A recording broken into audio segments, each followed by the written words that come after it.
at you with another episode of Geometry Dash. The tale of the tape. 4,633 attempts. 64% is the best. I'm not very good. That's alright. It doesn't matter. We're gonna get right back to it. And I was supposed to do practice first, yeah, so we'll turn practice mode on. Just to get, like, a refresher, right? Because I haven't played in, like, a week. But after we just do, you know, like a nice little run through, then we'll get to proper attempts again.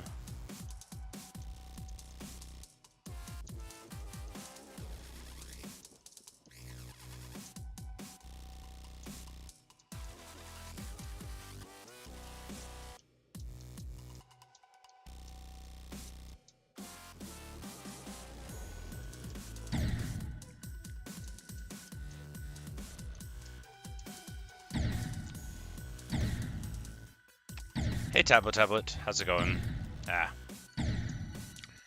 I did die there principally because I was trying to set a checkpoint, which is fine. I need to get one of those start position things that people are always telling me about. But I am governed by inertia principally.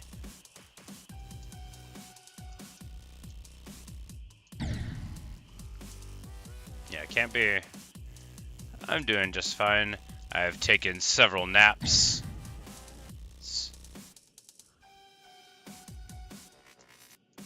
It's my day off.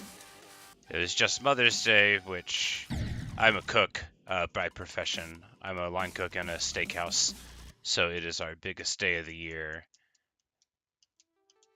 So it was a very, very stressful week at work. But now it's all over, all in the past.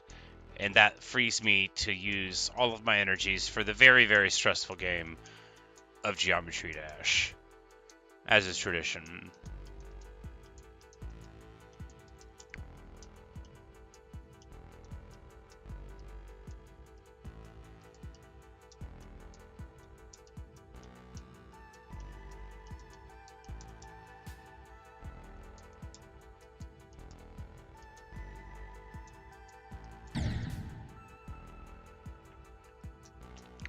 And I haven't actually died in that place on a real attempt, but it would be very easy to do so, because if you don't start your jumps there, then you're going to be quite late to the party. And there you just have to hold the whole way through. It's not like, really I'm not even doing any of this for practice, it's just like to remember the segments briefly before we start bashing in attempts where, you know, because here, right, yeah, okay, so you just have to be on the rhythm, whatever that is. You know, just don't do what I did there. Or there.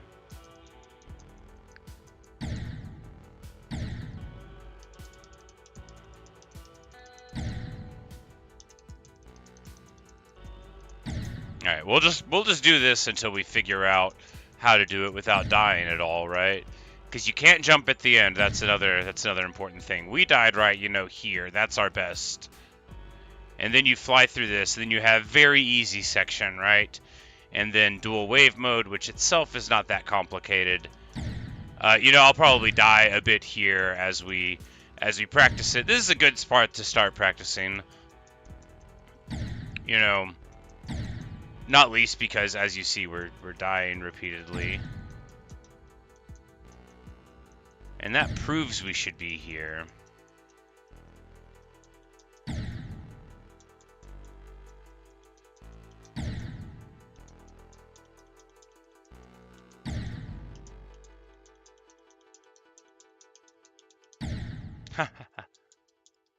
So on this last one, you gotta, like, not do that. You just have to not do that. Okay, so if we die at any point in that, it'd still be like 64%. But here the important thing, well, so what I did there was die, right? But what I meant to say was here the important thing to do is you only focus on one of them, whichever you think is better, you know? And rather than, like, go up and down through it, although that's theoretically a thing you can do, You know, you just stay on the lower or the upper path, whichever you think is better. And I, of course, am partial to Sir Green Blockington in his aspect as the green. And, you know, if I just don't do that, sometimes on the controller it's hard to know how much to hold down for the wave. Just one of those things. I'm not blaming the input. Sometimes I will blame the input, but that'll be like if the controller gets stuck, not like just me being bad. Oh, yep, so there you can sort of like squiggle in through the portal at the end, which I did not do because it's bad, or you can try to go straight through, which I did not do because I misjudged when to start and crashed, as you see. But, you know, that's just the sort of thing that maybe a little bit of practice would iron out. Because from there, like, the rest is easy, right? Which is why I'll just crash as soon as I say it. So from there, the rest is easy. You just have, like, some ship sections that I'll definitely crash on as soon as I get to them. But it's not, like, hard, right? Right? As I crash more and more. This part, you know, who knows if I'll ever beat this level, right? It's not looking promising, but, you know, part of the possible joy of life is the struggle against the futility of existence, which in this case is me struggling to get everything I can out of this controller, where I've hit the A button some 36,000 times now, and to very, very little avail. But that'll be okay. Look, I don't think we're going to beat this today. I don't think... First of all, since you're watching me right now, I don't want you to think I'm delusional and that that I'm not watching the same thing that you're watching. And indeed, am slightly more involved with it, even than you are.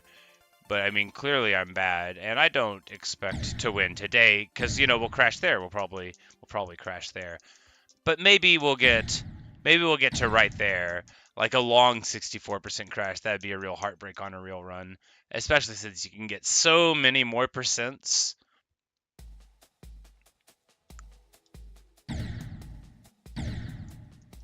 So many more percents for essentially free before dying. But yeah, man, Alright, so what's going on here that I'm dying? I think you just got to do like one press and then like a slight wait and then 2 more presses there on the final one. And not a 3rd press, of course, because that would be going through the portal in a deleterious kind of way. Yep, much too much there, so. So you got 2 new best on Forest Temple Tablet? Awesome, good for you.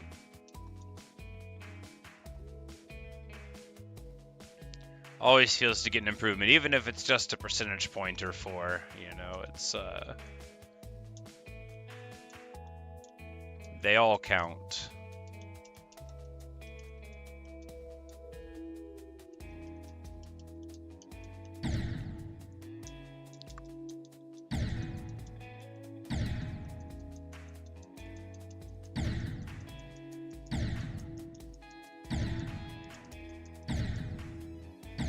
Oh, it was stuck. It's like, why is it doing it even though I'm not making those motions?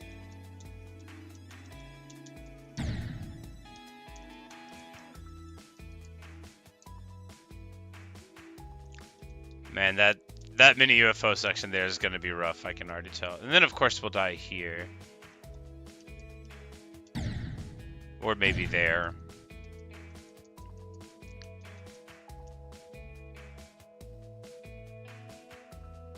Alright, we'll probably back up and do that a bit more before we start, but we're gonna put one here. And like, again, we don't need to practice this part, right? We just need to remember our training.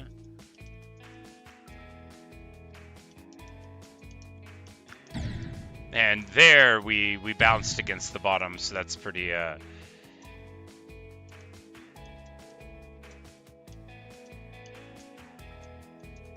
pretty bad. It changes the trajectory so significantly when you hit something that it's hard to too swoopy there. Too swoopy by far.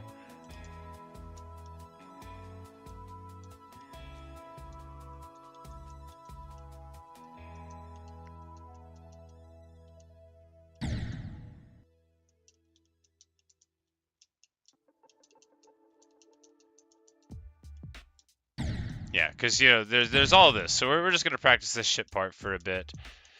I've done, you know, this section to the end many times. I don't know. Not like tons, but like a number higher than 6 and less than 10. I think 6 or so is the right number. But yeah, anyway, so we're just going to... Hey, Manu. How's it going? Nice to see you. We're just going to bash on this for a bit, and then probably do a little bit more back at the mini UFO double wave part. I'm so bad. I can tell we're gonna not get through here when we finally get here for the first time in it, but that's okay. Because then from there, you know, all you gotta do is use that part. The ceiling and the floor there are both safe, which gives you a lot of leeway, and then, you know, it's just... If I do that, if I crash to the wall there on a real run, I'll just die. Oh man.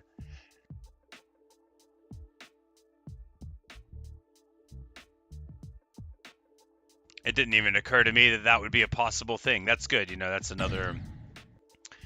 good thing about this practice. All deaths speed run. I used to think I could die at every single place on a level. That was before I knew how large and complicated the levels truly were. Or rather, before I appreciated it. You say you're from Italy and learn English all by yourself. That's been innocent. What do you think about your English? I think your English is just fine. If I can slander my own countrymen, every bit as good as someone from where I grew up. Certainly, I wouldn't look at it and think this is a person that doesn't know English. In fact, I would think this is a person like me who capitalizes the things they're supposed to and uses punctuation on the internet. I don't use my phone very often. As you may recall, I don't use a smartphone. I've got like a cracked little flip phone. But like whenever I do use text messaging, which is sparingly, I'm always like, you know, putting punctuation in them and talking in complete sentences and stuff, which people find alternately very humorous or annoying. As if I'm trying to show off because I know, like, what a comma does. But yeah, that's awesome. I have a great fondness for literature, far beyond... okay, that's not to say if you can't go above there, I already knew that.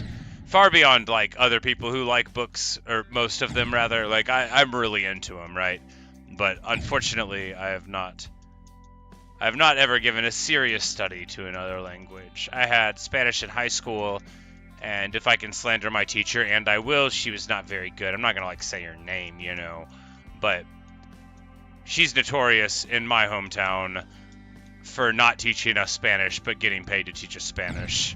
I'm not, like, mad about it. But, and then in college, I had a couple semesters of French, where I did very well in the course, but I can't...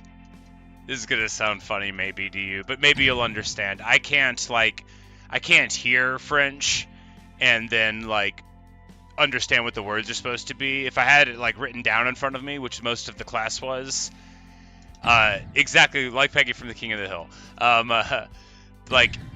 So, like, I would do, like, amazing if it was written down because I have a good memory for words. But, like, if I had to, like, hear it, you know, it's got a lot of silent letters. I'm going to sound like an idiot. But, like, I couldn't think of, like, how I was supposed to spell, you know, the word.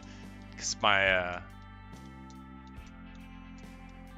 there would be sections of the class where we would, like, have to, you know, listen to somebody speak on a tape, or the professor would be speaking, and I would just be like, okay, I'm probably going to do pretty bad at this. Some Italian, only the smallest amount. I have family members, not like my immediate family, but so my great grandparents came over from Italy on one side of my family, from Turin. My grandmother had the immigration certificate thing and all, so and that kind of thing. But I don't like really know much Italian at all. I would say just the smallest amounts. So like I've read like Dante Alighieri like a whole lot. Like I've been reading Dante since I was a little kid, and so I have I have an edition of the Divine Comedy that's got like the Italian on the other page kind of thing, and I I would always be reading that. And there's like Petrarch and and then especially like pre Italian stuff from the Romans, or like Roman literature, Latin language stuff is my favorite or second favorite, because like a bunch of book nerds, I love Greek and Latin classical stuff. But I took Italian in college the first time I went, but I wasn't in a very good place then, and I didn't end up going to that class very often, and so I didn't learn any at all in that course. But that was because of my own problems, which I did not deal with for quite some time. But that is not very good table conversation. But anyway, so my problem with what I call in my head foreign languages, which is like not like what I mean. Like I don't even know if that's like an academic way to approach the idea.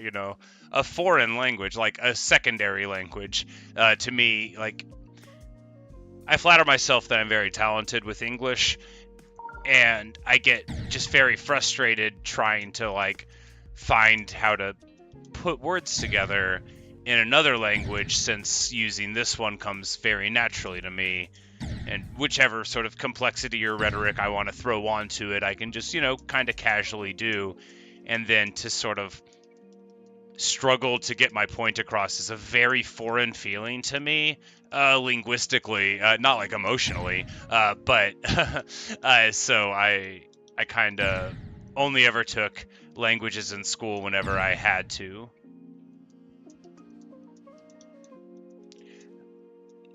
Is B2? I don't know anything like that. Like I said, I'm not that familiar with the modern study of languages. Whenever I was in college taking French, this was 13 years ago. So I have quite a fine memory, and I'm sure if I needed to be able to get an A in that class again, I could. But I'm not going to sit here and tell you that I still have, second semester of Arkansas French, which of course, if you take languages in the South, you only get certifications for Arkansas. So it's like Arkansas Spanish. It's not proper Spanish. You can't like tell people you know Spanish at all. I joke, but only a little bit. Hi, Nitham. Hey, Sarachnid, how are you?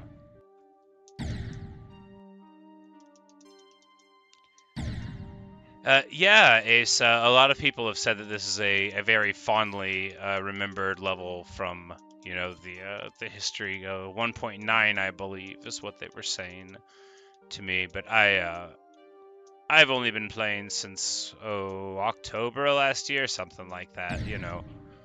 So I've been playing a bit, but not like compared to a true aficionado of Geometry Dash. I'm also terrible.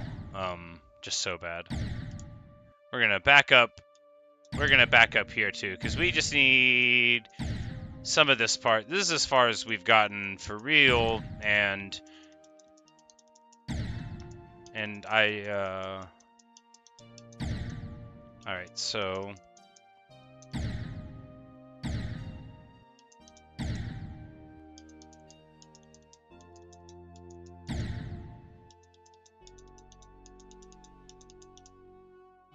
Alright, so you can just sort of do a delayed and then just like 1, 2, 3 right there. Just a nice little triplet.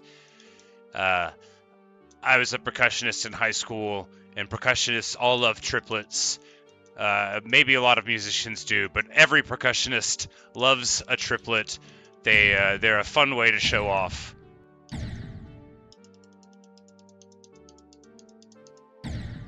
But there you gotta do a slightly... Yeah, there we go, yeah. Just triplets right there. I think now that I've identified that, it'll be just fine. Sometimes there are rhythm-based things in games, and I'll approach them as if I don't, like, theoretically kind of know how to do rhythm stuff. I mean, look, I'm an old person. High school was a long time ago. But if I just imagine a sheet of paper with the things written there, like, I was a little drummer kid, you know, like, I hit metal with a hammer and stuff. I can do that again, you know, you never really forget. And I guess that's why I played, you know, for 6 years. So that I wouldn't forget, and then one day whenever I wanted to play a video game with a little spaceship, I'd be able to apply those lessons. Just as I always dreamed.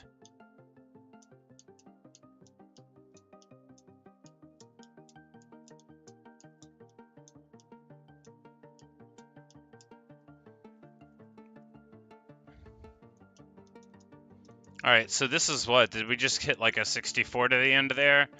Or 62? Because that is quite nice, right? Yeah, 63, so the whole UFO section there. And of course, right before that is just the hold block section. So, yeah, excellent. Really, really promising. I won't be like, I've got a good feeling, because of course, you know. At any moment, I might just forget the triplets there, and then crash. But let's just, you know, since we're here. But yeah, 64 to 100, and then, like...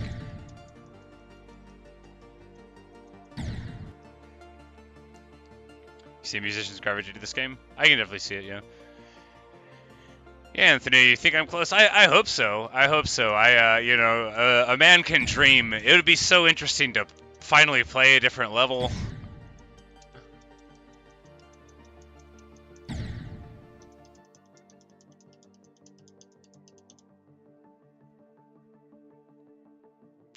Yeah, and the last one, it's like a 1, 2, 3, 1. Ah, come on.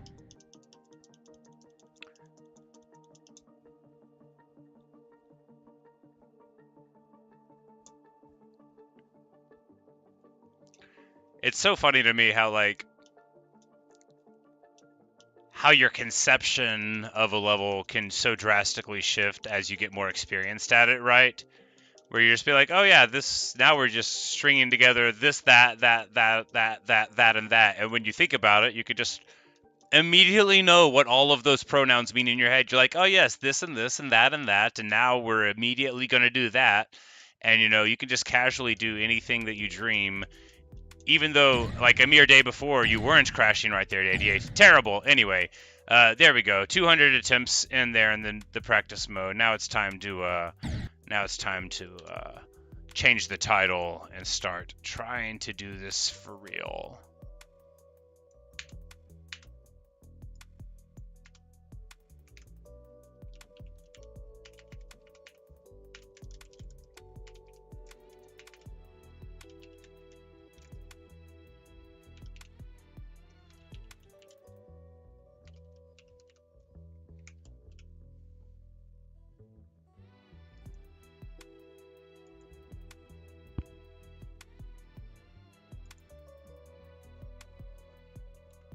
All right, let's go.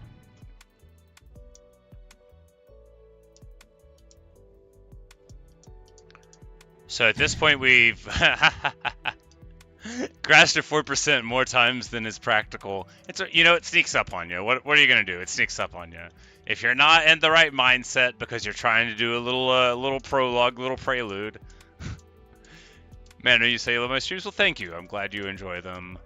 You know, I have a lot of fun just talking to myself on the internet, and it's always nice whenever other people enjoy that hobby of mine. Oh no, not again.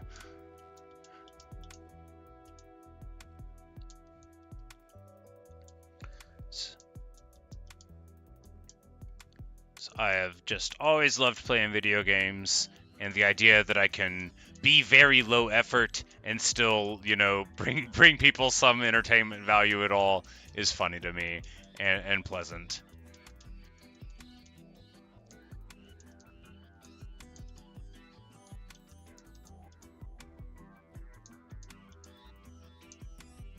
One, two, three, 1, 2. All right.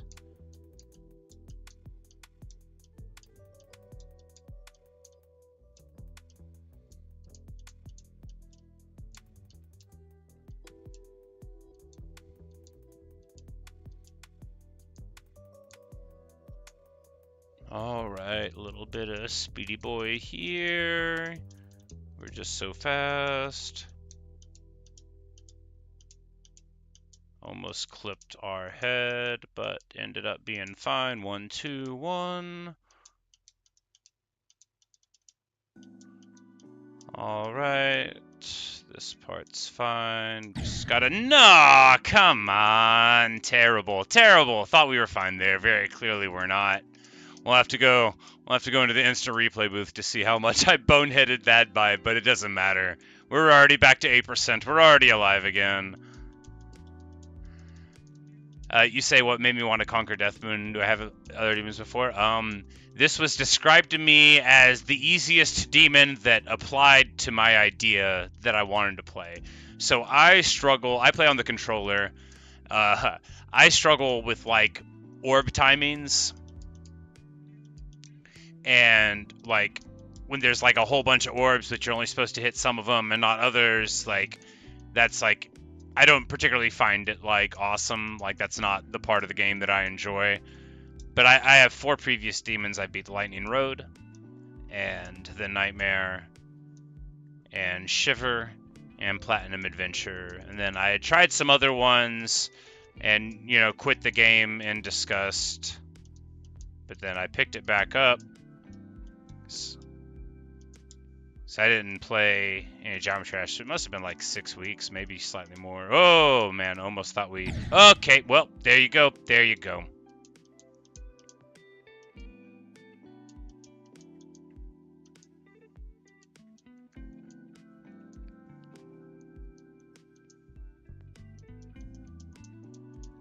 But, so the thing is like, I also, like, I wanted a level that was relatively sight-readable, right? That didn't have so much that you had to just memorize what to do. And somebody described this to me as, like, something that sort of was like that. It was just very long. And I was like, yeah, I'll do that. No, you know, like, no remembering what elements are going to move into my vision or break away. Not a bunch of, like, vision obscuring elements. I don't like it when I can't see what I'm supposed to be doing. Got stuck a little bit there. Feels bad.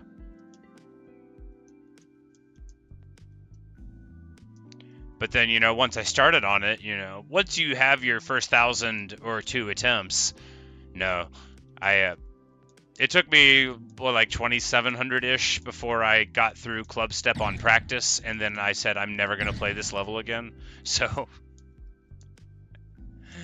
and then, my various complaints about it and the other easy demons I've tried led me here. Because if you think about this level, you'll be like, oh wow, there's one orb? Maybe just the one orb? There's that purple orb in the mid-cube section, right? At like around 50 whatever-ish. Why didn't I jump? Why did I not jump?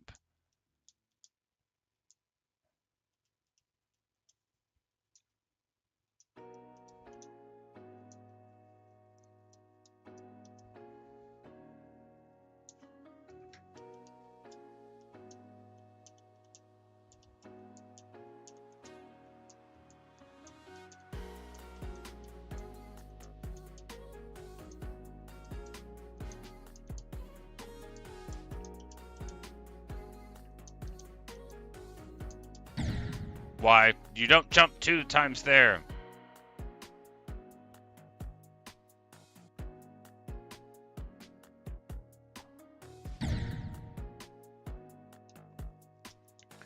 Yeah, and duels mess me up too. And the duels here are, look, it took, what, 600 or so attempts? I wasn't counting, the game was. Probably like 600 before I got comfortable with that part that I just died on. So, you know, don't listen to me too much whenever I say I got fine at it. But normally, like... So, you know when you're playing a got stuck? Yeah. I was like, I hit a thing there. It's fine. My controller... So, I got this controller like a month ago, but I have hit the A button like 40,000 times because of this game. So, it's already dying.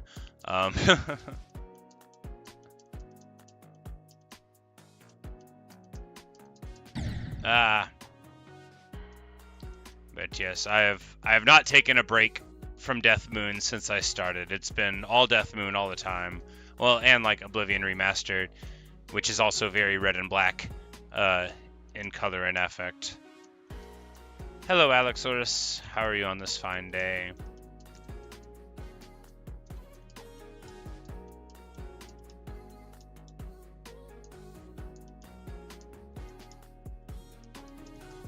What?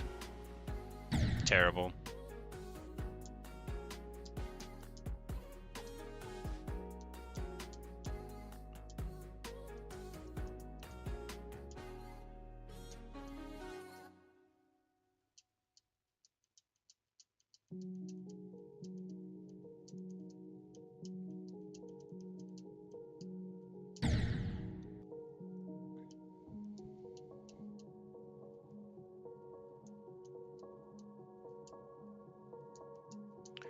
No, one thing that's very fun about Geometry Dash viewers is their commitment to trolling people that don't know any better with incredibly difficult levels. The equivalent of someone being like, oh, I've just started hiking, and you're like, oh, I heard of a mountain you would love and should try to climb. It is called K2. You will have a good time.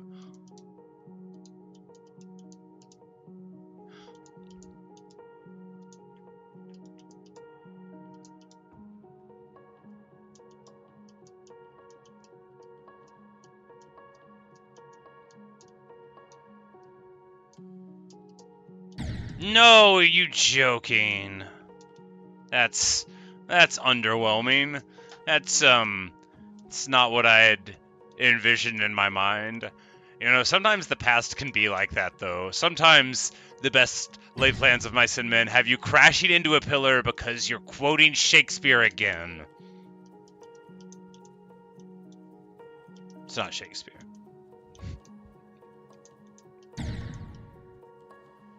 Windy landscape. It was verdant landscape. It was verdant landscape. It was the first or second or maybe third day I had ever played the game. I sat before you, a guy probably with a mustache at that point. I don't think I had lost mine yet, and I was having trouble with, you know, whatever the name of the second level of the game is, maybe the third, you know, a real Poltergeist era thing. And they're like, hey, you know, maybe have a little palate cleanser. Go to Verdant Landscape. You'll love it. And then they, you know, did their sinister cackle, their mwahaha, they're throwing their head back and laughing, a la George of the Jungle. It's alright. Everybody likes to have their fun. Okay, great. Great. Why don't I just obliterate poor Sir Green Blockington again? That would seem fine. Poor little guy. Green Blockington the long-suffering.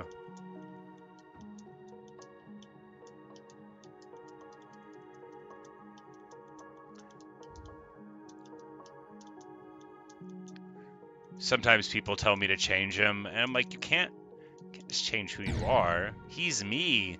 His little blank face is exactly how I want to feel about everything. I don't want to be this cheerful person. That's ironic, by the way. I want to be just green with a thin blue line for a mustache, unless that is a mouth. I have no mustache and I must scream. That's not the name of a thing, but it could be. That could be like my comedic memoir my my life of reading sci-fi and misunderstanding the message. I can't believe that's the first time I've thought of that joke. It's such an easy joke to think of. Given as I actually read that book like ages or short story, like ages ago, like whenever I was a kid and was probably, old enough to read anything on account of how I knew how. Oh man, the button got stuck there, and I was trying to react in time and I couldn't. Sometimes that's how it goes. Because there, I was definitely not trying to jump. That would be ridiculous. Nobody would want to do that. Do I have an account? I do not have an account. I got the game on Steam, and it didn't make me sign up for one, so I didn't get one. I do not like signing up for things. Like accounts, I don't like filling out forms. So, so this morning I paid like my my property taxes. If you're young, that might make it sound like it's a lot of money. My property taxes were like $50. I do not own a lot of property. I have a car. That's me. But it took like 3 minutes, and as soon as I did it, I had been awake for a couple of hours. I pay my property taxes, and as soon as I did it, just filling out the slightest little bit of stuff, I immediately lay back down and go to bed. After I had already had my coffee, I was like, you know what? That's enough. That's enough work for the day. I'm gonna take a 3-hour nap, and I'm not even joking. And then my brother woke me up because I had to help him run this errand, and then I came home and went back to bed again. Anyway, I don't like filling out forms. It stresses me out. Far beyond like the actual effort involved, I'm really good at taking tests, but unfortunately forms are not like tests. So if I if I have to sign up for something, that's like half of a whole day gone, and I can't do it on a day where I have to work.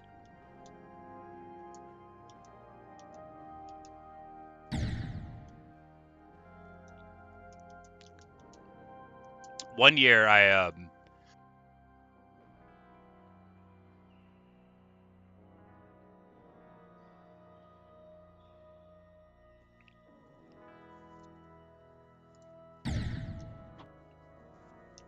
year several years, I didn't file my taxes at all.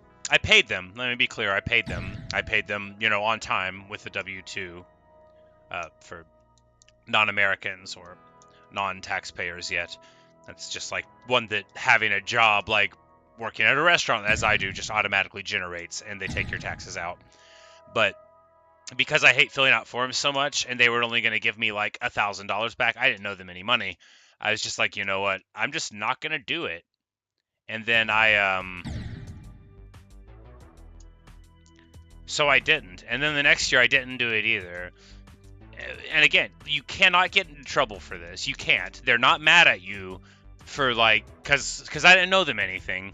But then I eventually got around to filing, and that's like, that's just filling out a form, and then they were gonna pay me money at the end, and I knew they would, and I still wouldn't do it for years. That's how much I don't like filling out forms. I probably should see somebody about it, but you know what they want you to do everywhere that would actually help you with a problem like that? They want you to fill out a form, so chew on that one for a little bit. Sometimes the world is not built for you, and I have always understood that to be the case for me. It's alright. I'm not, like, upset about it. Exactly, Natasha. The taxes the government wants you to do, even though they should be able to tell you what you owe. Terrible. Also, good afternoon, Natasha. How's it going? Good to see you.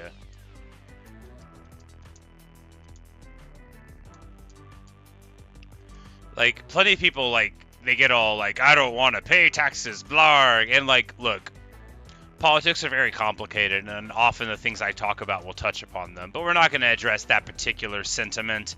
Some people think that electricity comes out of the hole in the wall where the plug is. So, more power to folks like that. But I will say that the practice of not being told how much they want me to pay and just assuming it's right is very annoying. I don't mind giving them the money. I just strongly feel they should have a better means of not making how much money it is my problem. But that's enough about taxation. Anyway, that was what I did with my day. I spent 2.5, maybe 3 minutes paying my property taxes, and then I wallowed in bed, thinking about it. No, not really. I watched videos of real-time strategy games on YouTube, and and I had a great time. In between napping, I was watching perhaps the 10,000th game of Warcraft 3 I've seen in my life. I've watched so much Warcraft 3, bros. Oh, so much of it.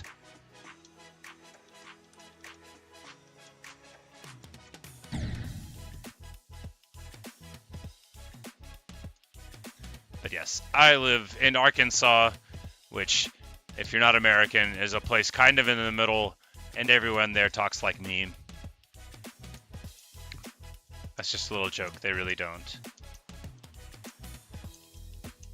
I can speak with a localized Southern accent. I have one. I grew up milking goats and stuff. I choose not to use it unless it's like at a culturally appropriate avenue. Like if I'm at a fish fry or I'm hanging out with some real redneck dudes, I can just wear the accent as I wish. But it's 1 a.m. there. You are ahead of the times for sure. Yes, brilliant. Well, do you often stay up late? I very rarely stream much past midnight here.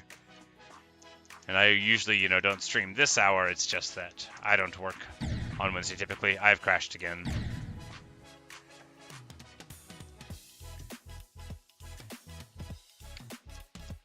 You're from Siberia? Oh, cool. Russian literature is like my favorite. I had a blog and I just called it Notes from Underground and I never changed the name of it. I talk about Russian books so much at certain points in my life that people just called me the Russian even though I don't have any Russian ancestry at all. Anyway. I also always bring this up whenever someone from Russia's around. Me and Dostoevsky and Chekhov and Tolstoy and, Goncharov and, Solzhenitsyn and I like everything. Bulgakov, you got, Pushkin, who can forget, should have listed him way earlier. Can't be forgetting my name, Pushkin. I do not speak any Russian. I only know, like, the words you would know in order to read certain books. Like, if there's something in, like, Lermontov's Hero of Our Time that doesn't translate well, I might recognize that book. Or, like, very specific, like, cultural, like, history things, like, I could, probably write you a paper this afternoon about, like, the Boyar crisis and, like, what was going on with Peter the Great and all of that. And, the Golden Horde and, anyway, I like Russian history and literature rather a lot. But I do not speak basically any of it. I can, I could say, Das Vidanya, but probably not at the appropriate time. Just like however I see it in a movie.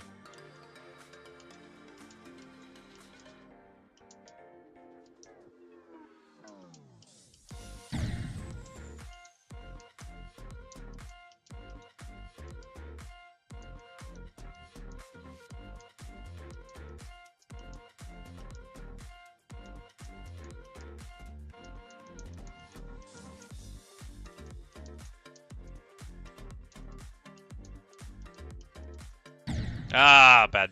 I was looking away at the chat for a bit of that, and I was surprised that I was alive. And then right when I looked back at the screen, right as soon as I looked back and focused on it properly, crashed right into a wall. Let that just be a lesson to you.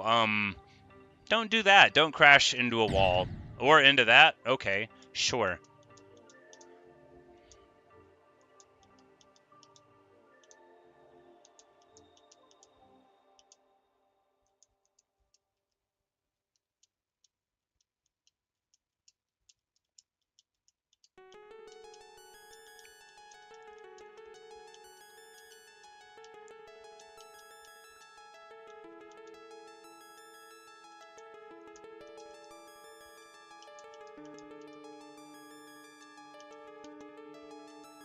But my favorite work in Russian literature, no one asked, I'm just talking about it anyway, it is Notes from Underground by Dostoevsky. It's meant a whole lot to me as a miserable person for like my whole life. Ever since I would have been like, 7 or 8 when I first read Notes, and it was like an earthquake to me, dude. Like, I was like, man, this incredibly miserable guy absolutely gets me. This dude and me, we're the same. And if you've ever read Notes from Underground, you know how amusing it is for an 8-year-old to find kinship in the Underground man. But, that was me. I was, as you might expect, not an entirely typical child. My mother tells people that I was never a child, that I was an infant and then an adult with no steps in between.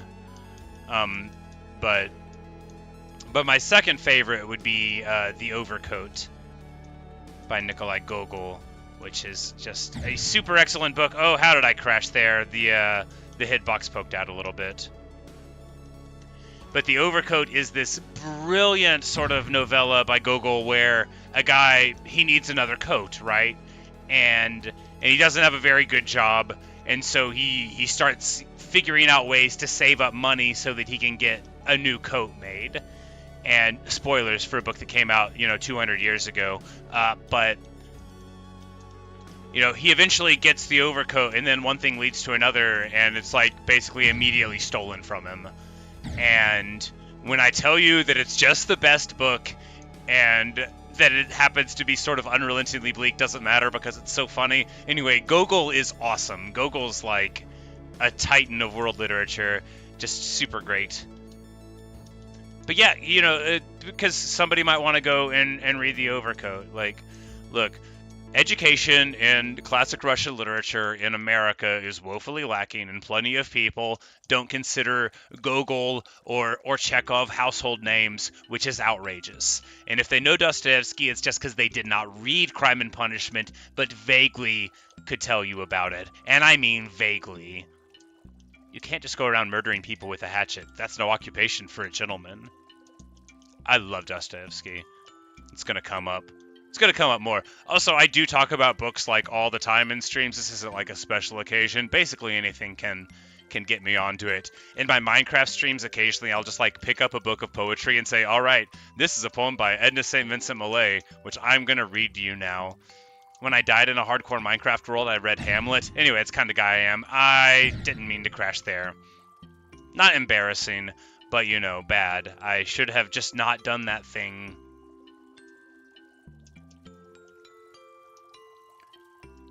Yeah, Erected, there's so much to learn and appreciate in the literature of other places and times. And, so much of the education that we get in American schools is just in, American and then somewhat in British literature, and even then not much of that. And I think it can be very rewarding to see what's going on, in the art and culture of other places. Like, for my money, all of the three like best writers since World War II were all South American writers, but they're not going to teach you that in high school. They're not going to be like, all right, now we're going to read Jorge Luis Borges. Now it's Gabriel Garcia Marquez time. Well, they actually might teach Marquez now. Garcia Marquez. I think you're supposed to say the whole hyphenated last name. This is the sort of thing I should learn. You died at 97 on Bloodbath? Oh no, Auroras, that's a tough beat, dude. You'll get there. But yeah, you say, Ace, you just want to branch out? Well, there's no time like the present. I'm like, what's the least deranged thing I can recommend? How do you feel about French existentialism? So there's a... No. How do you feel about, true crime fictionalizations? That's a better one. So there's this book, it's just a novella by Gabriel Garcia Marquez called Chronicle of a Death Foretold, and it's told from the point of view of like a newspaper man who's investigating a murder, but everybody already knows who did it, right? Everybody already knows that's the everybody in the whole town knows what happened. You know, that these men just, you know, showed up with knives one day, sort of thing, and then the book is piecing together the motives anyway, and it's really good, and it's only like 111 pages, so that's a good one. Or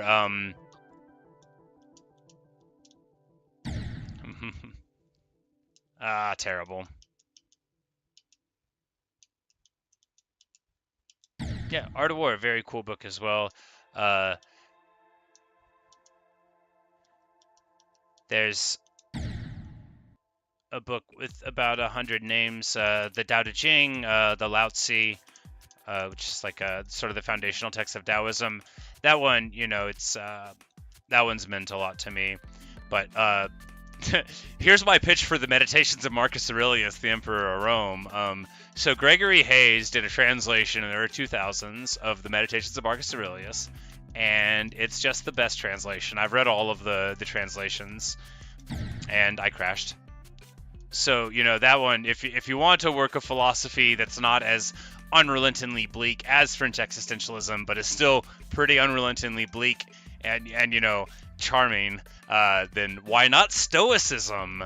So, you know, there's my pitch for Marcus Aurelius. But as with all books that, you know, were written by Roman emperors, there are many translations available. But Gregory Hayes is the best one, and although I don't know Greek, I'm pretty sure, yeah, it was Greek that it was written in, if memory serves. I don't know Latin either, but so Meditations, he didn't like write it and release it, right? It was just sort of like a weird diary that he kept. And then it just sort of like got lost and copied and lost, and then we still have it today, you know, some 1800 years later.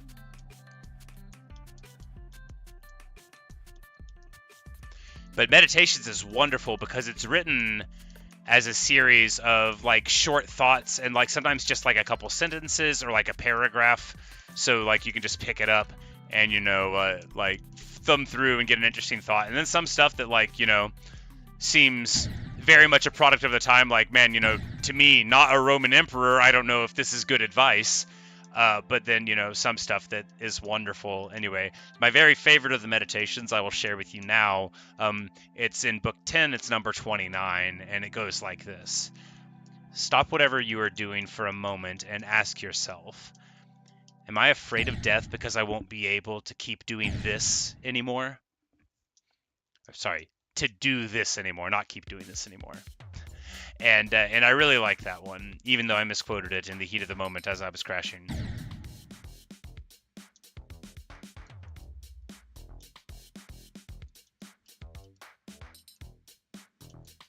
Man, are you saying that you don't socialize a lot of places? Well, that's too bad, man. I certainly know what it's like to, you know, struggle to find a place that I want to be. So I'm glad that you're finding a little bit of fun hanging out here. And I hope it'll continue being a place that brings you a little bit of connection, as long as you want it to. But, you know, glad you're here, man. Even if it is 1:30 a.m., I'm not going to tell you to go to bed. I don't tell anybody that.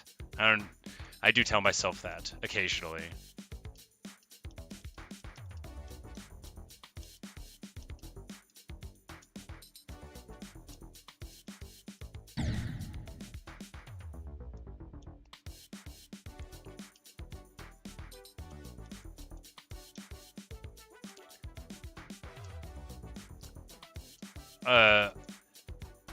Our buddy Manu is an Italian person, so it is considerably later in the day for them.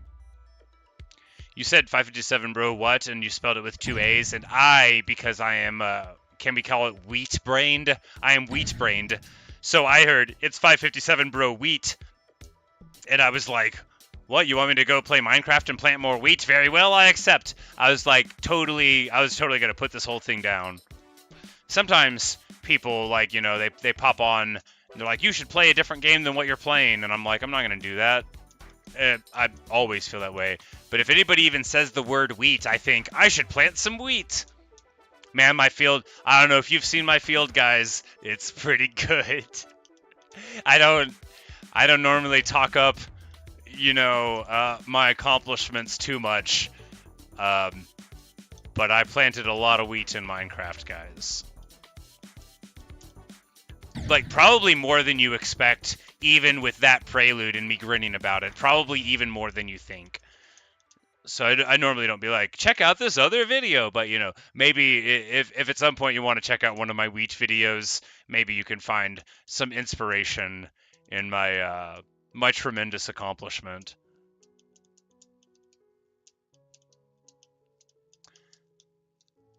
It's a totally normal amount of wheat, and anybody could plant that much, but they would have to spend a little bit of time on it.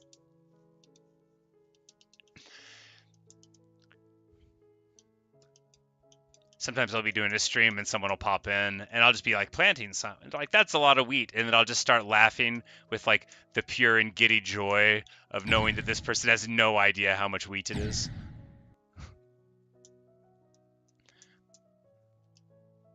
But we'll probably plant some more of that later on tonight. Maybe. The wheat eternally calls. Now I've talked about it so much it'll be on my mind.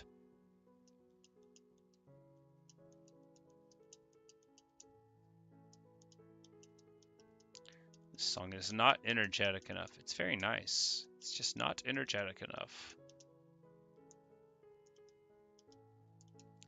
It's like, this is the song that plays right before Sir Green Blockington dies for like the 500,000th time.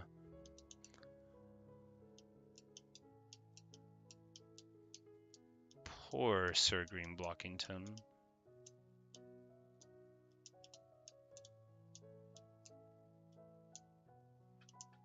All right. Will we ever, ever, ever do better?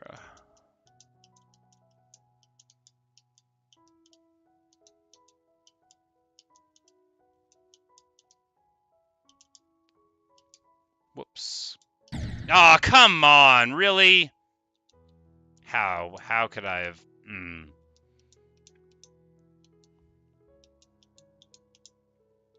That is, that's great.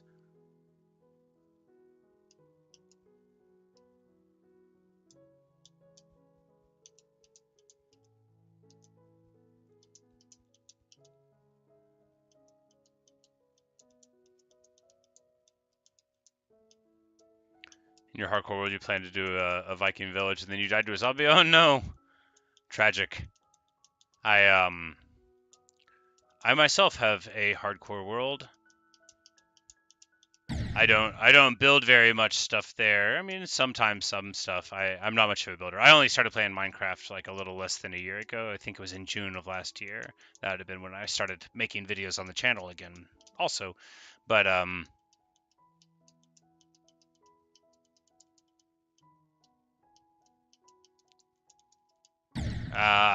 bad. But yeah, I'm on day 400, 405, something like that. It's past day 400, I know, on my hardcore world. It's quite a beautiful place. You could also check that out if you want. It's all 100% been done on stream, actually.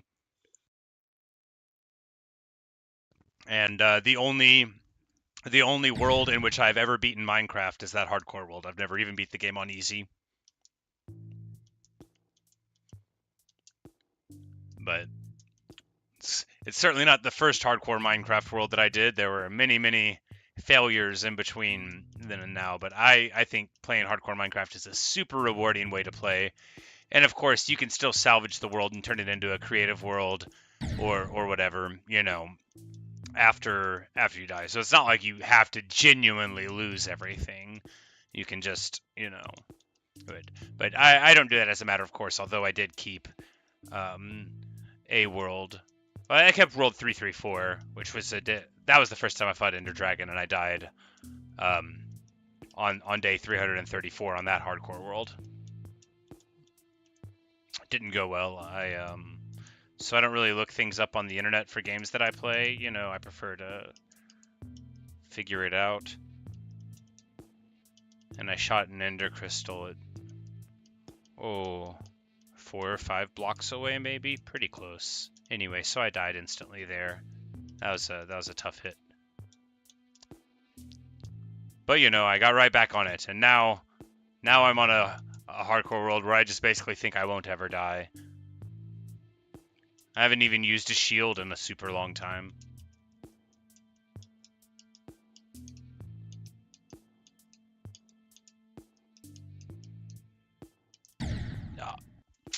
Okay, I swore I did it right, but that doesn't matter.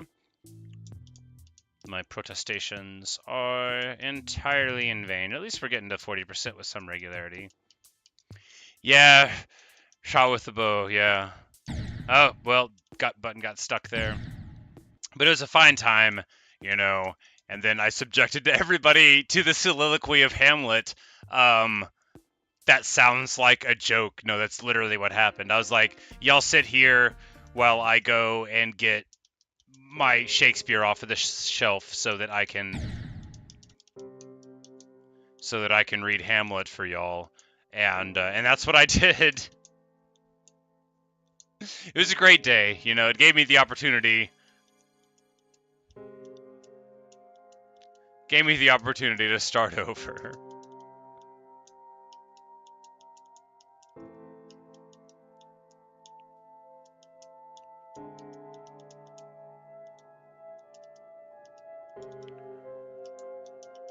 Now, the comfort in not beating a level in Geometry Dash is you don't even have to think about anything else. Oh, come on. How did I miss that jump?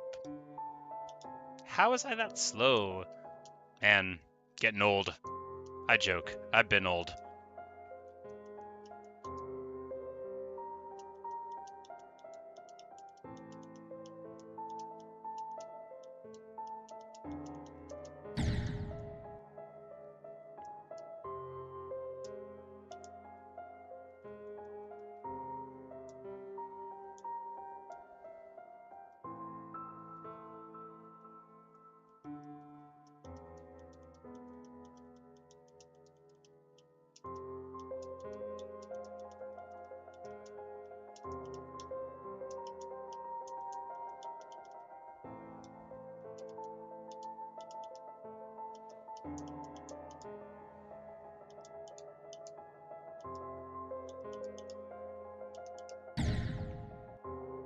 Button got stuck.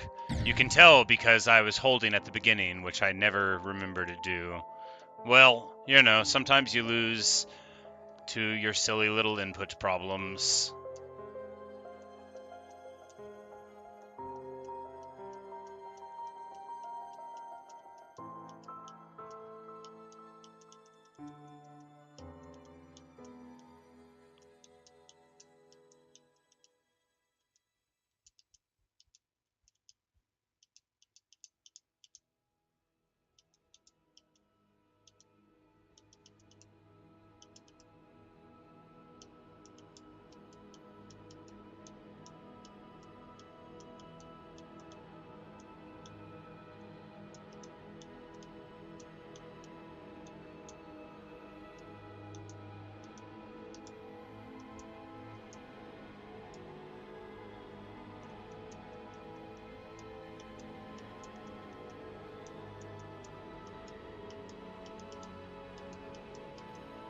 What? What? I thought that was safe to hit. Maybe the very top of it is, but not that part on the side that we fell to. I swore I thought the top of that was safe to hit. If I've been skirting over the top of that this whole time, that is strange. Anyway, it's fine. It's cool.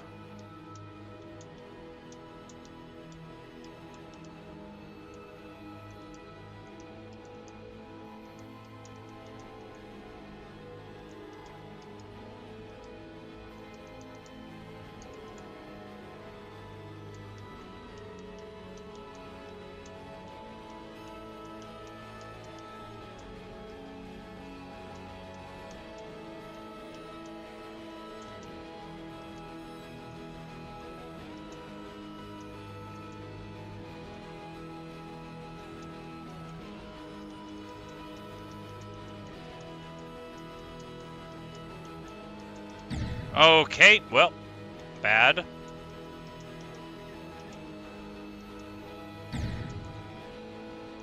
No, because I work at a restaurant, so there's like, at my restaurant there's a bunch of people that are still in high school that work there.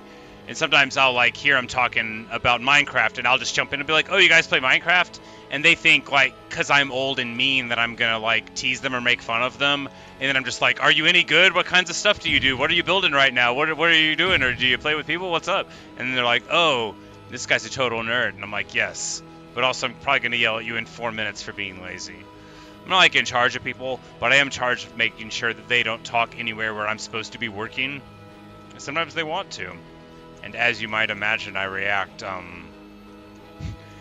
like a television show would. Man, why am I dying there? Terrible. No, because I'm old, so we didn't have Minecraft whenever I was a kid. But man, I know I would have loved it. I would have been a terror in PvP. I would have been so good at using the shield. It's only as an old person that I have forsworn the ways of, okay, got stuck? Yep, got stuck. Hopefully the button won't stick on a real attempt that's far. If it does, we'll just, very calmly react to that. That's what we'll do. We'll very calmly cross that bridge if and when it becomes necessary. Just super calmly. I'm telling myself now, so whenever the event happens in the future, I'll be able to be like, oh, remember when you predicted that you would be totally cool about it? And then I'll say, oh, yeah. And then I will flawlessly start another run. Now, if this sounds like something that won't happen, it could. It could happen. I don't think it's going to happen either. Instead, the button won't stick. We'll convert this run, and I'll never, ever, ever play Death Moon again, ever.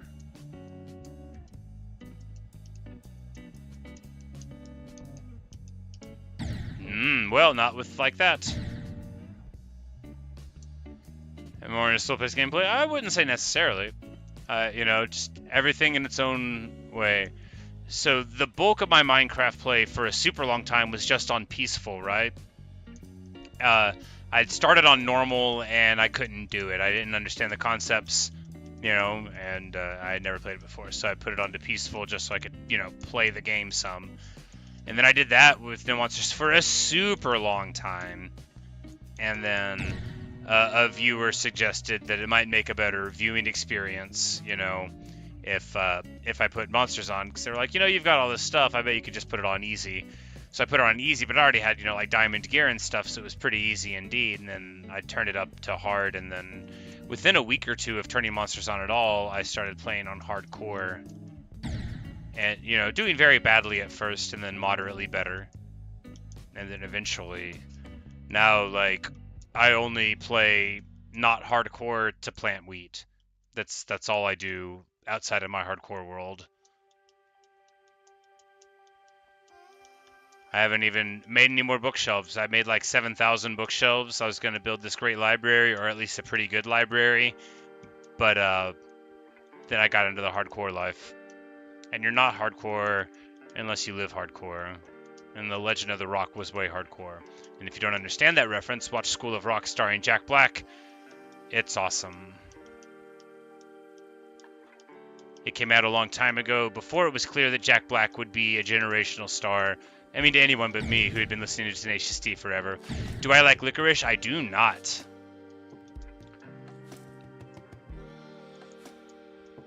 Perhaps there's like a high quality licorice that I would like, but the low quality licorice sweets and candies that I have had access to in my life here on the interior of the United States, I do not like licorice very much. No, I certainly do not.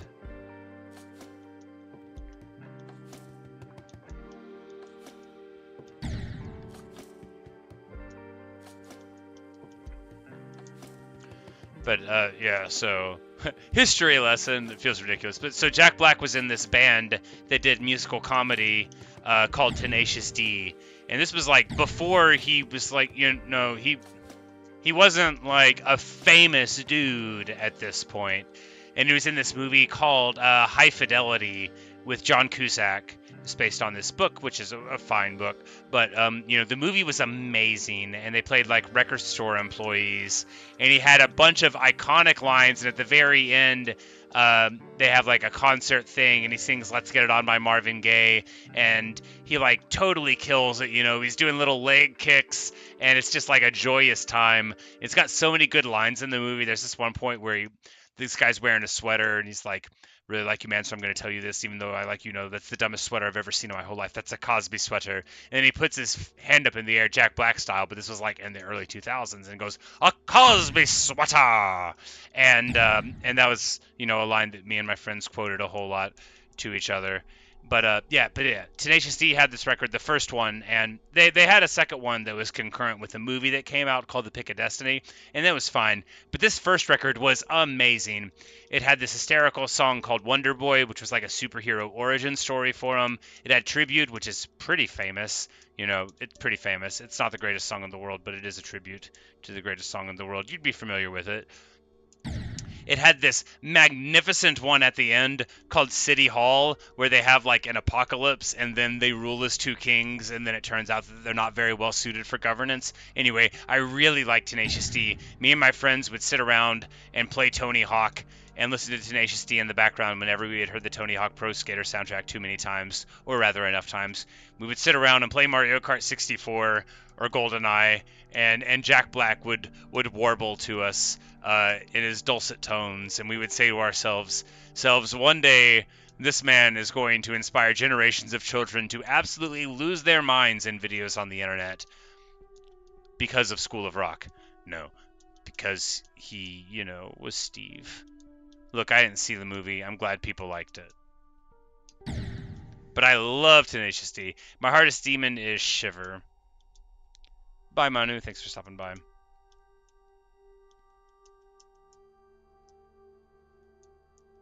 But humorously, a couple of the actors or actor-adjacent people that I really loved whenever I was a teenager, Jack Black and The Rock, as we only called him then, the People's Champion, the Brahma Bull, became legitimately like two of the biggest and most recognizable film stars. But back in my day, The Rock wasn't in movies. The Rock was a wrestler in the WWF because they hadn't been forced to change their name yet. And later the WWE, and he was my favorite. I still have like a blanket, like a small like little like embroidery blanket style thing of like The Rock's face that I got for Christmas or whatever in like 1998 or 1999. But I still have it. Maybe I'll break it out one day and drape it over my shoulders and tell the stories of watching The Rock on TV back when no one else thought he was going to be a movie star. And look, I'm not going to say that I follow all the movies that he makes now, and I'm not going to slander this guy that I like a lot by saying that sometimes he phones it in. Nobody needs me to say that The Rock's not a great actor. Nobody needs me to say that. But I love him, and, I don't know where I was going with that. I'm not going to say anything bad about him. You won't catch me saying anything bad about the People's Champion.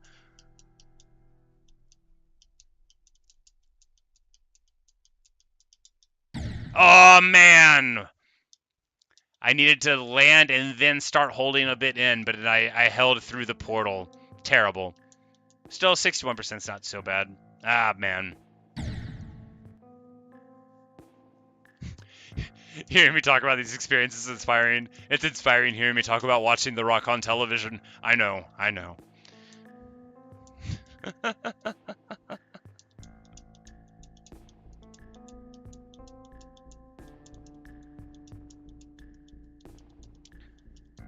But, it just goes to show that, like, even someone who's a pro wrestler can become, a beloved mainstream cultural figure.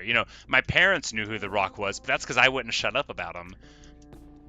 They would be like, it's not real. And I'll be like, watch him put his eyebrow up, his one single eyebrow up, as he stands triumphantly on the turnbuckle, glaring out at the crowd. And you tell me that's not real. You tell me that electricity and that charisma are not real. And they meant the fighting. I'm like, what? No, this is theater. This is acting. This is like folk theater for the public, but instead of swords, they punch each other or throw them through ladders, you know. And when Mankind was thrown by The Undertaker through the roof of Hell in the Cell's cage in 1998, you know, that wasn't fake. That was all real. Anyway, I digress. I like pro wrestling. A few years ago, I don't watch it anymore. There's real-time strategy to watch on YouTube now. There wasn't real-time strategy to watch whenever I was a boy. But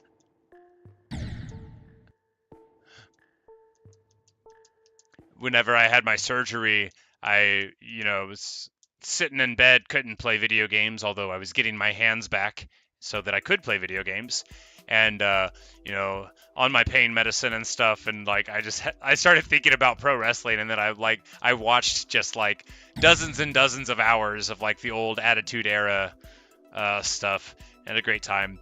Me loving pro wrestling is sometimes very humorous to people because it's not perceived as a very, highbrow entertainment form, and I'm like a books guy, but that's just ignorance on their part, right? Because they don't understand the talk is about how I've been a huge fan of The Rock for a really long time.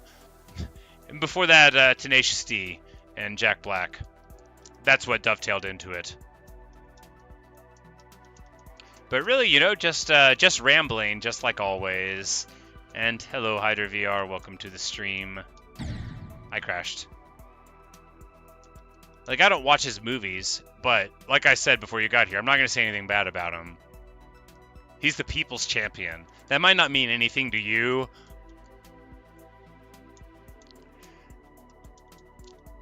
But, you don't know what it's like.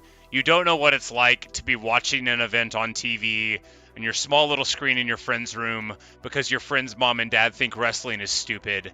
And to have him just like come out on the stage and then the whole crowd just loses their minds and you're losing your mind too. And you just can tell that this guy is everything that anyone ever needed in a pro wrestler. It's hard to describe, because being a kid's weird. Like really, really loving an entertainer in that pure sort of I'm a 12-year-old way. No offense to any 12-year-olds watching, but you probably shouldn't be here. I think you're supposed to be 13 to have your own account. Anyway, don't tell the truth if you're lying about it. Just to let you know, I shouldn't have even said it. But anyway, because because you can get so amped on, your identifications with a character. Because, of course, an actor is just a character, but a wrestling actor is even more of a character. But, plenty of books people like wrestling, I think. Like, it's not just me that thinks that it is genuinely, like, folk theater for the common person. John Darnielle, the lead singer and the guy of the Mountain Goats, he's got a band sometimes, but he's the only one that is the band. And if you've watched my Minecraft streams, you've known me talk about the Mountain Goats all the time, but he also loves pro wrestling. He did a whole record called Beat the Champ. It's like a pro wrestling concept album. It's marvelous. And I think not for the first things of the words in his song, The Legend of Chavo Guerrero. It's just a song about him loving Chavo Guerrero Sr. As a kid, he's talking about his problems with his dad and stuff, and he was like, he was my hero back when I was a kid. You let me down, but Chavo never once did. You called him names to try to get beneath my skin. Now your ashes are scattered on the wind. I hear his son went famous. He went nationwide, coast to coast with his dad by his side. Now I don't know if it's true, but I've been told it's real sweet to grow old. Look high, it's my last hope. Chavo Guerrero coming off the top rope. And anyway, wrestling's awesome, and sometimes you can't get back the feeling that you had of appreciating the thing that you liked at a specific time in your life, but sometimes nostalgia, sometimes it can preserve it, so you just gotta figure it out. Do I stream on Twitch? I do not. I don't like the pictures. They confuse me, and I can never tell if people are making fun of me or not. And look, I don't love it when people make fun of me, but I don't like it if I can't tell if they are. I never really, I've watched, like I said, thousands of hours of, real-time strategy commentary, but only, on YouTube. So, I I don't think I've spent 10 hours on Twitch in my whole life as a viewer. Like, just never. So, like, I don't understand any of it. And, you know, it's like a whole ecosystem that I find, you know, entirely alien to me.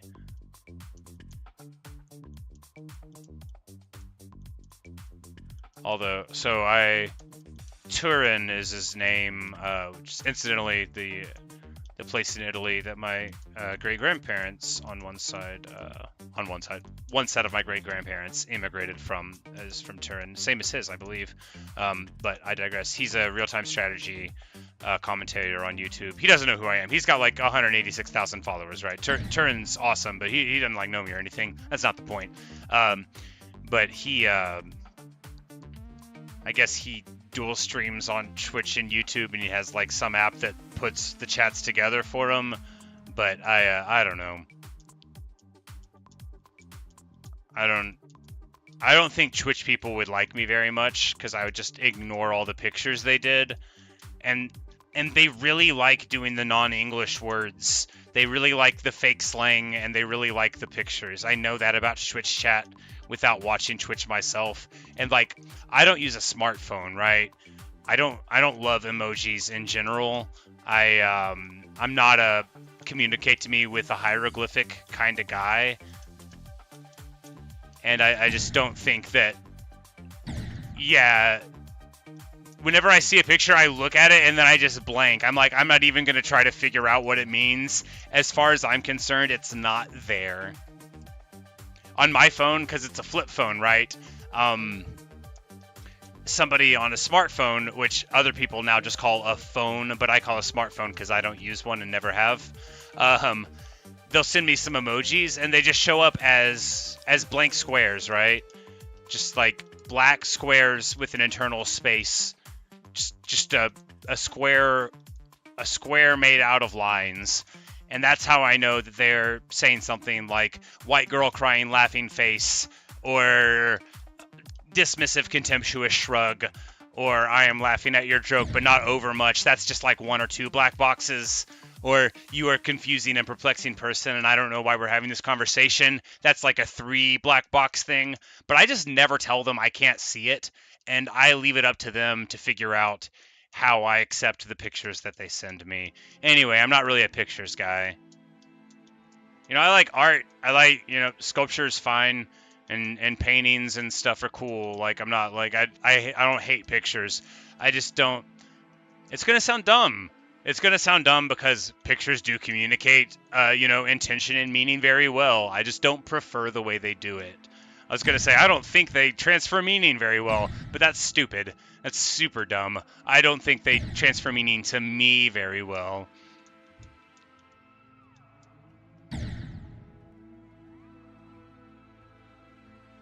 I do know what PogChamp means. It means roughly good.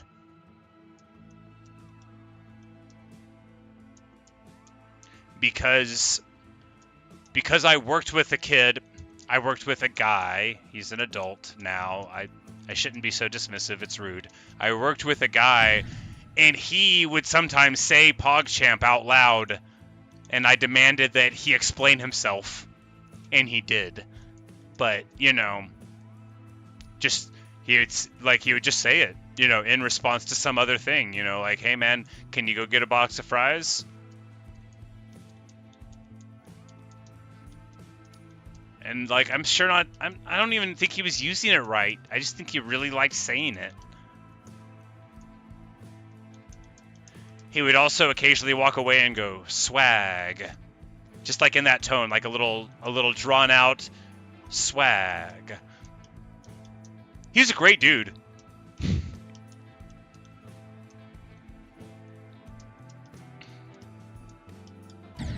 Okay, I did it again. Terrible. Hey, Hex, you say you beat it on Sunday? Well, perhaps your luck will transfer to me. Perhaps.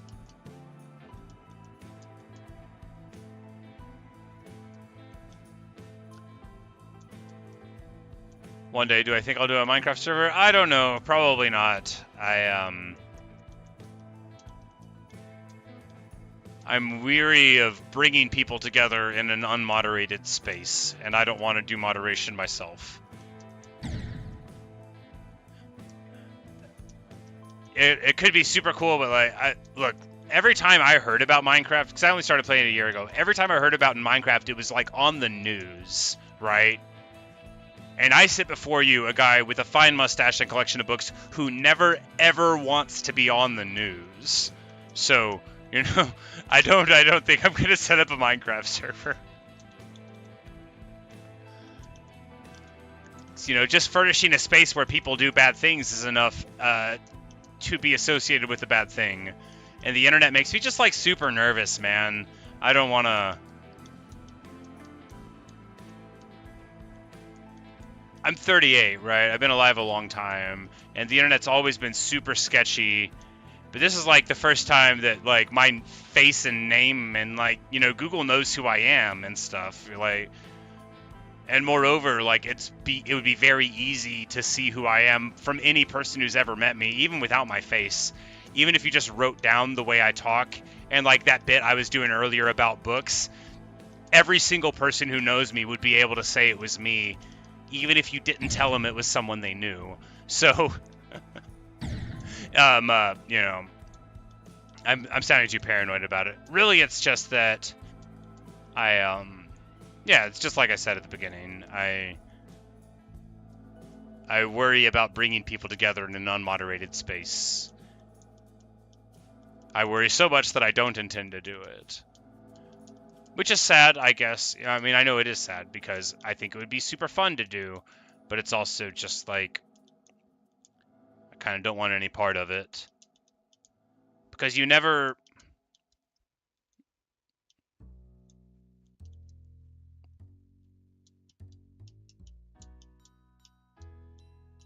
You never know when someone's going to turn out to be different than they used to be, right?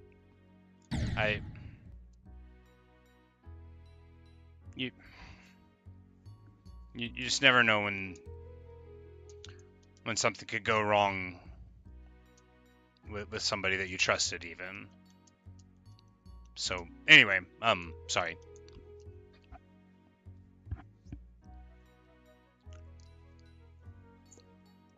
But anyway, I don't think we'll set up anything like that. But I'm sure it is a lot of fun. Ace, you say it's nice people are playing the classics like Arachnid. Yeah. Not like Arachnid. That's the last part of your name, like Death Moon. Am I good? Yeah, I'm fine. I am okay. Everything is good. We are just playing video games.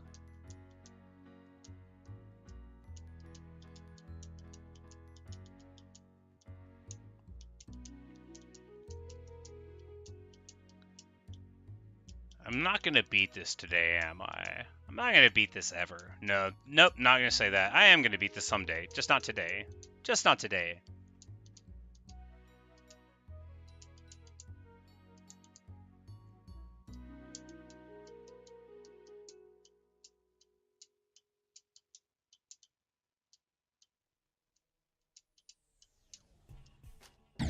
Okay, let's die at a different part right there. You know, after so many good runs, just absolutely botching it. Terrible.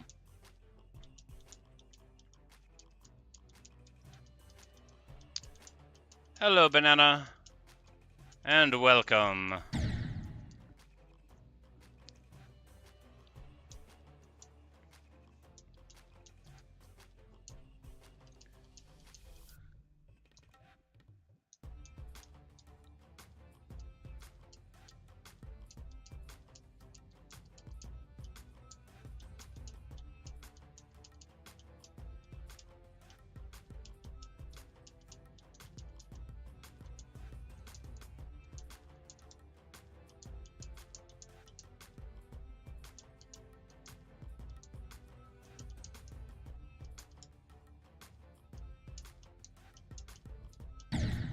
Okay.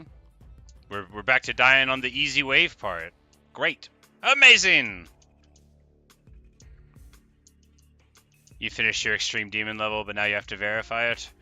Well, you won't get any help with that from me. I could try for 10 years.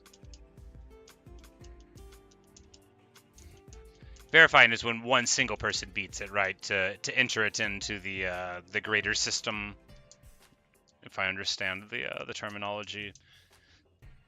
So like a person is said to have verified the level when they're the very first to have conquered it.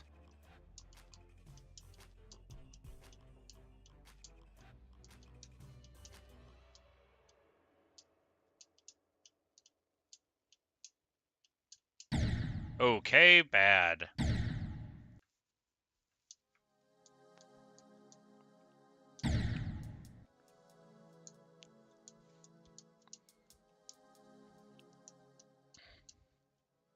If I ever made a Geometry Dash level, it would be like so bad and boring, and I'd be so proud of it. I doubt I ever will. It could be fine. I could do the Great Train Robbery like I was talking about whenever I was playing, Red Dead.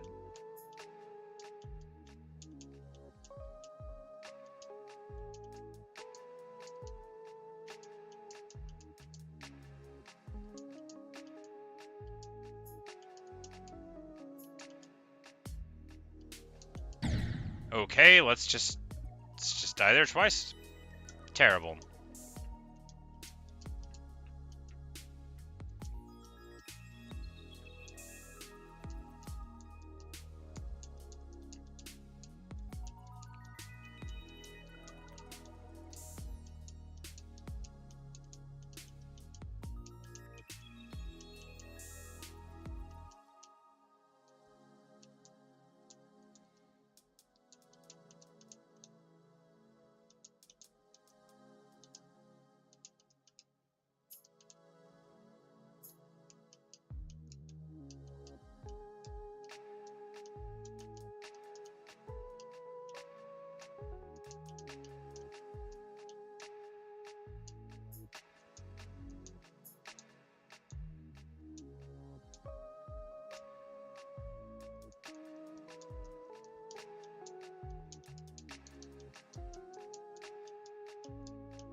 What?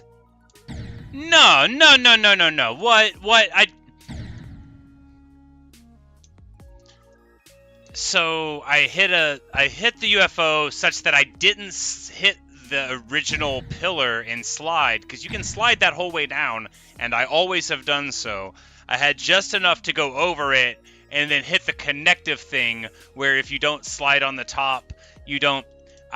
That's outrageous. That's that's the saltiest death I've ever had in this game, I think, because I both completely understand it and did not think it was even possible to die there by not touching anything. I thought all you had to do was get in between. That's not true. You got to get the right trajectory. I was, you can gesticulate wildly and then die at 8% by not looking at the ship, and I've just done so. Anyway, that's so annoying. That's so annoying. I got to get over it. Earlier when I said I would just get over it if I, had a late thing due to the button sticking, I should have said, what if you die in a really weird place that you didn't even know was possible? And then I could have prepared for it.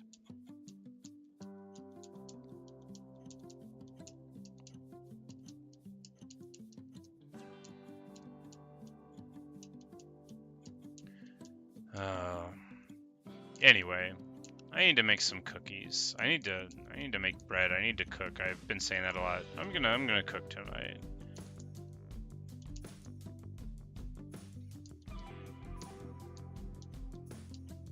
I should make bread and then I can show it on the Minecraft stream. I can show you how my bread relates in appearance and sound. I can thump on the bottom of it next to a microphone. There's nothing in the world like the satisfaction of the thump at the bottom of a well-baked loaf of bread, let me tell you that.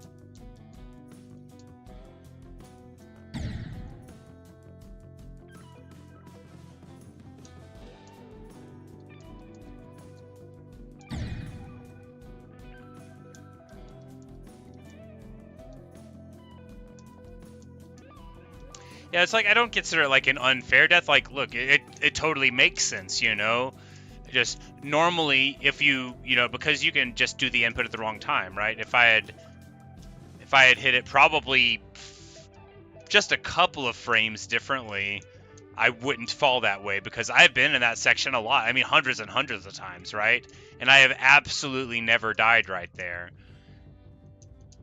And you know, I'm no mathematician, but it's gotta be some kind of a percent.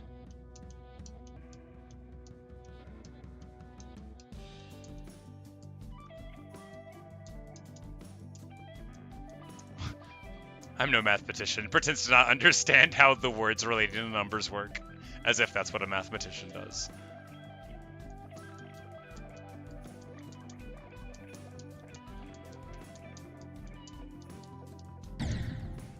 Oh man, bad.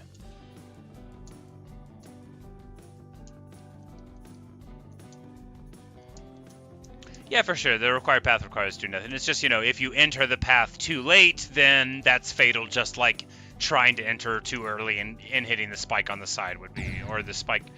What? Okay, whatever. But it's still, you know, like, obviously I'm not over it. I'm still hung up on it because, I mean, what? Anyway. It's fine. I've played the level enough, you know, we're probably on, what, attempt 5,000 now? So I've played enough to immediately know what happened, even though it hadn't happened to me before. It's probably right around 5,000, I imagine. I thought it was going to be between 4,000 and 5,000. And did I ever, like, contemptuously update that to 8,000 or 9,000? I should have known. I should have known this would be the last level on Geometry Dash I ever played.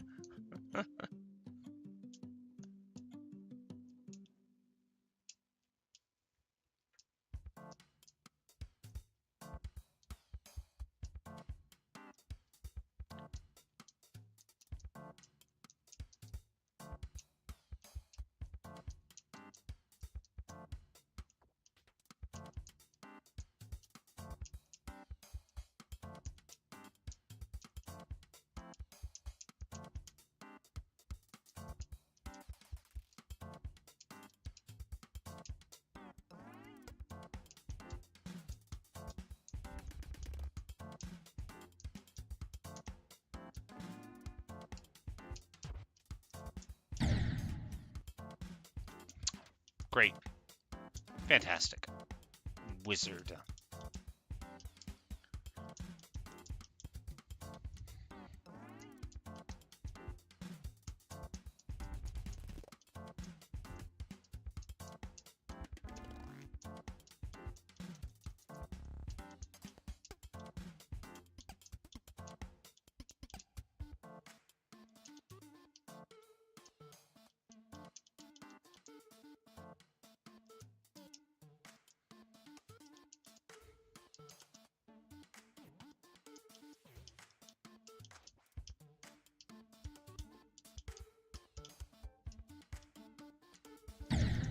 Okay, sure.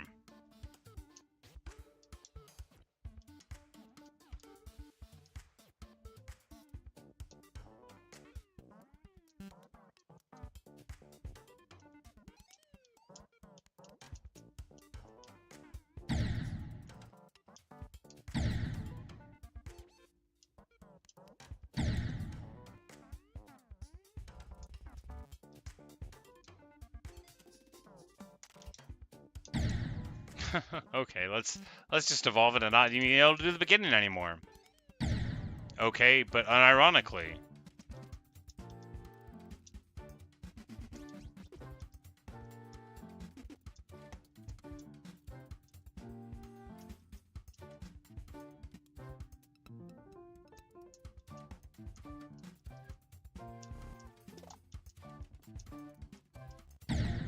Stuck? Yep.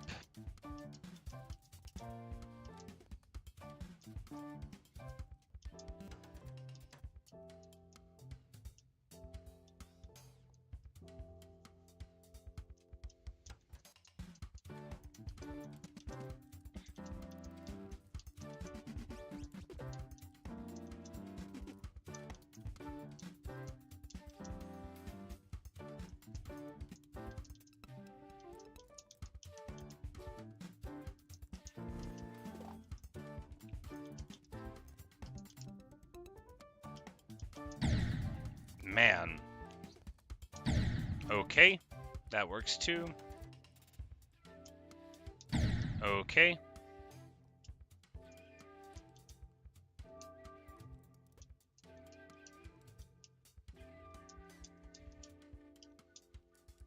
My favorite part of playing Geometry Dash is how I can seamlessly alternate between getting to 40% with getting to 4%.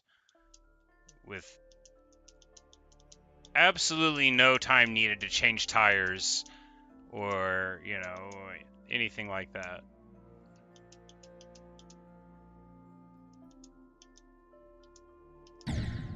Why? Why you don't jump there? You don't. Everybody knows you don't jump there. You do jump there.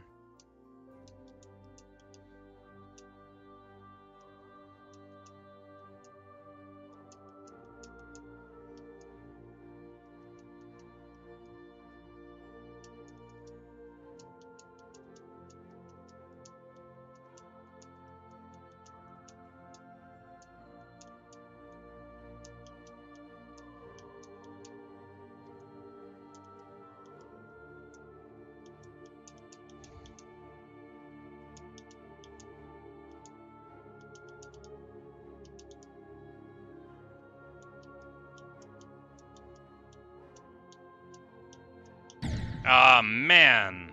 Bad. Bad. Just dying all over the place now.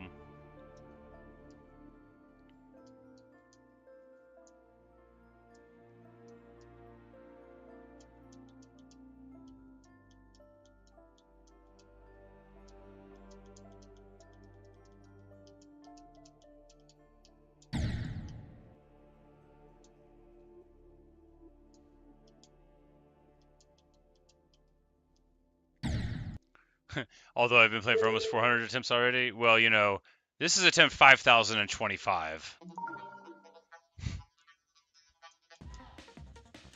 But plenty of them, you know, barely count because they're just dying, you know, here or here or here or sometimes there, and sometimes even there, occasionally here. Pretty often right here, too.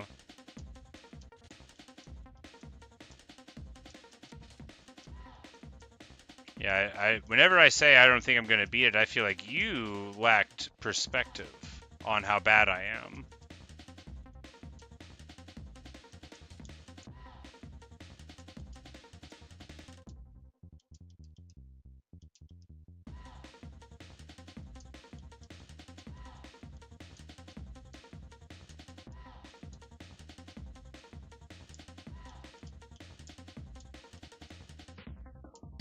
Okay, missed it.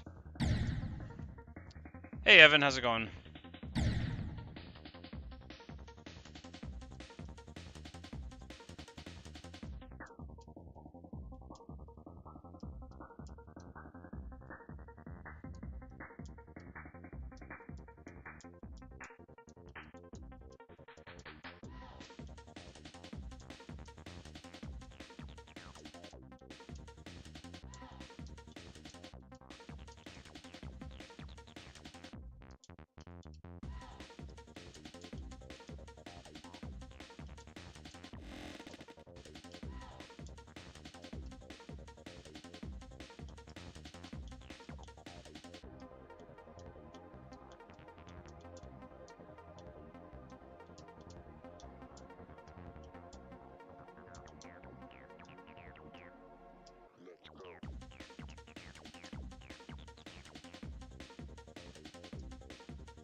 You got a 61 on Death Moon.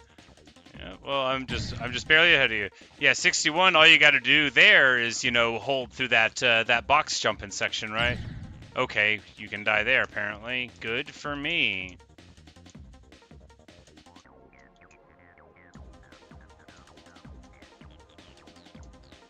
But yes, my hopes of beating Death Moon before 5,000 attempts are gone, but maybe we can do it before 10,000.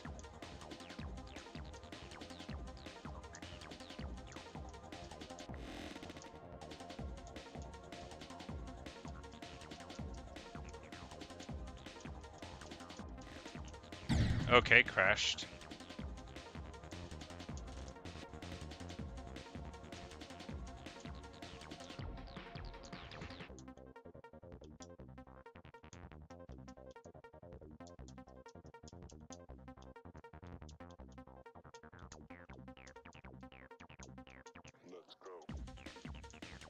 Ah, bad.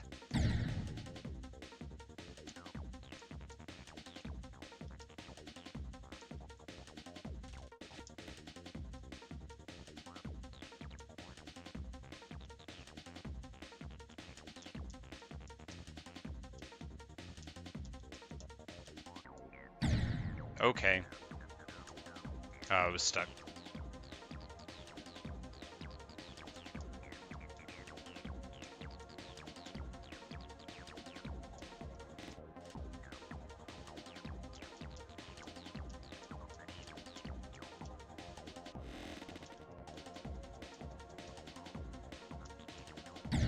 Oh, well, damn, there you go.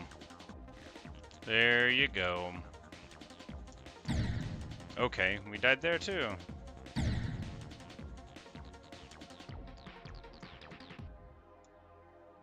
Yes, well, we're not playing any levels until we beat Death Moon, so we might never play another level again. No, theoretically I could give up on this level and never play it again, like I did with Club Step and Dash. And any other level that does something I don't understand.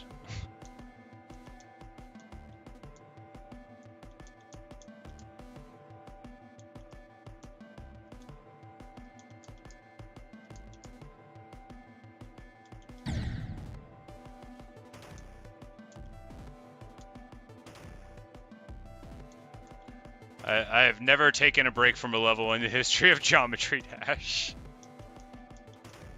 I think that's even true. No, maybe I played a little bit of Platinum Adventures when I was playing Shiver. You know, when I beat Shiver at like 2,500, 2,600, 2,700 or something.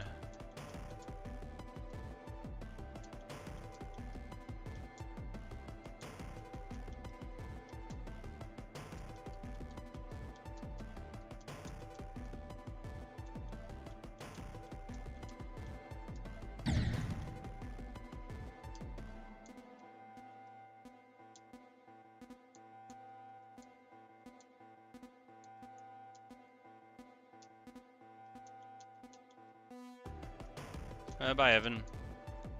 Have a good one.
Okay, that's awesome.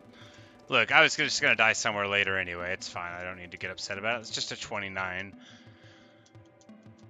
Doesn't even matter.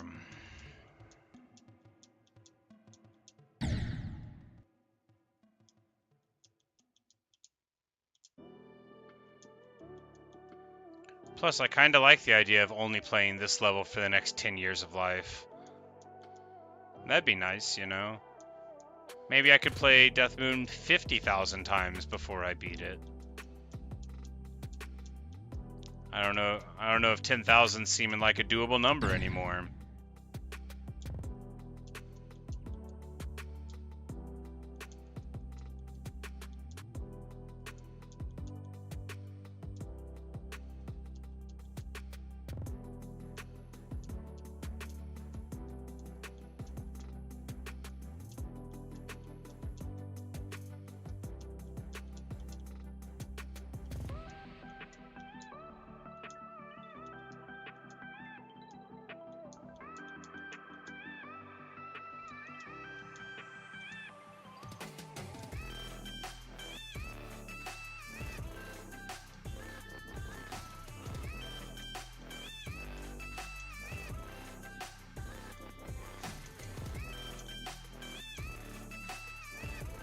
That was really close. That just danced right on the line of crashing at that portal. Well, let's see if we can get something good out of it.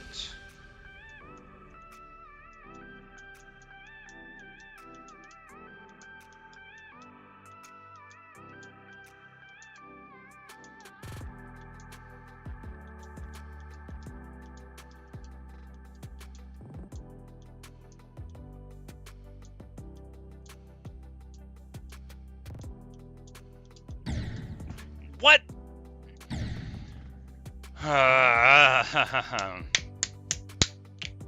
Not ideal.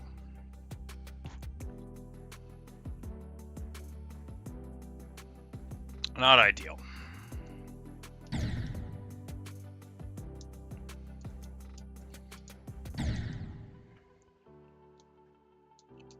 Oh well. Oh well. I hadn't allowed myself to already daydream about how I could possibly do well there or anything. Barely even had a good feeling. Crashed. Ridiculous. Well, you know. I should stop daydreaming about beating this level. It's probably not going to happen anytime soon.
Okay.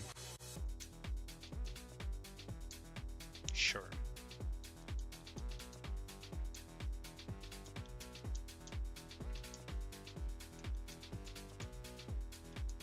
I'm never, ever going to beat this. I'm not giving up, I'm just observing. Just observing a fact about the nature of the universe that I believe I am beginning to perceive. That this will be the last level I ever play.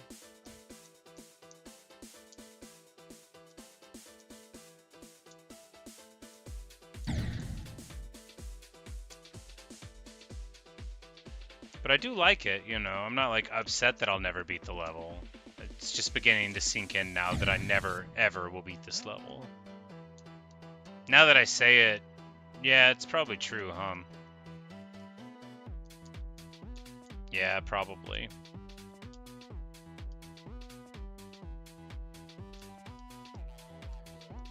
Probably.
Ah, man. What a place to die, right? That's a good one. That's a real good one. Just run right into it. You could just run right into it. That's a thing. That's a thing a person could do.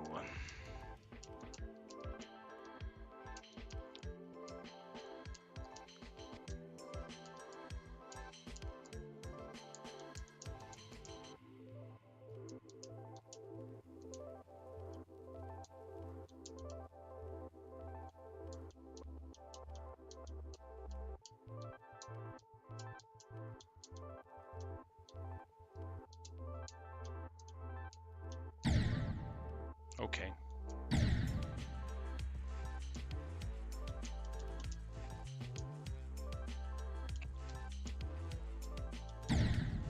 Right, you can't do that either.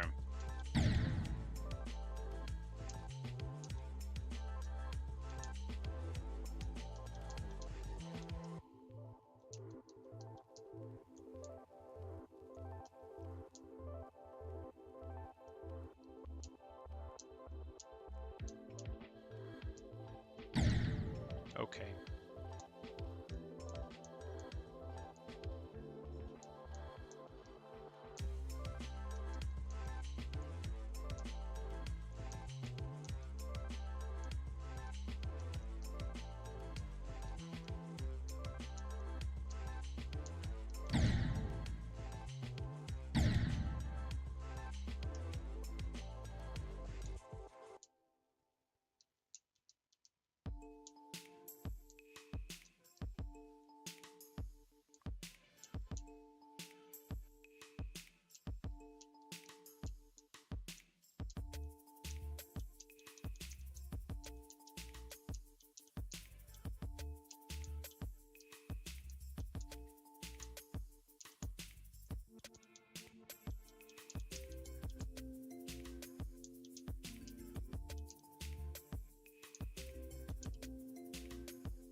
Okay. Ah, was stuck.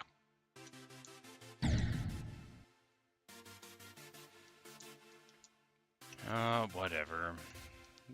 Nothing really matters. Anyone can see.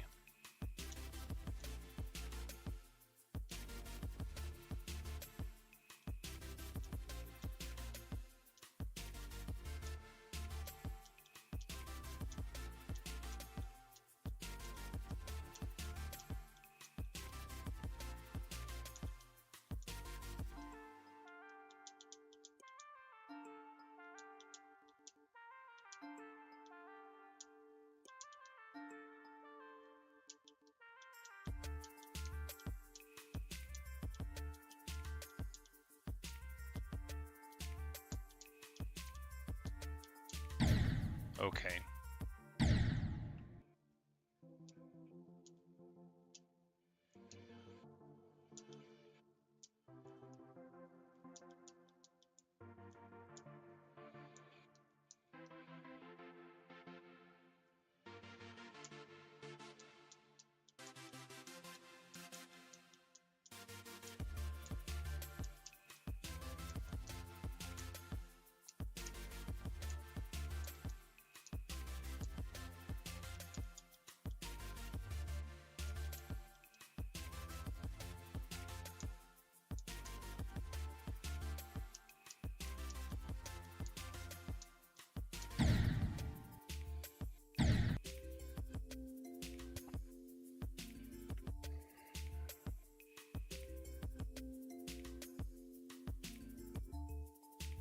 Alright, last attempt.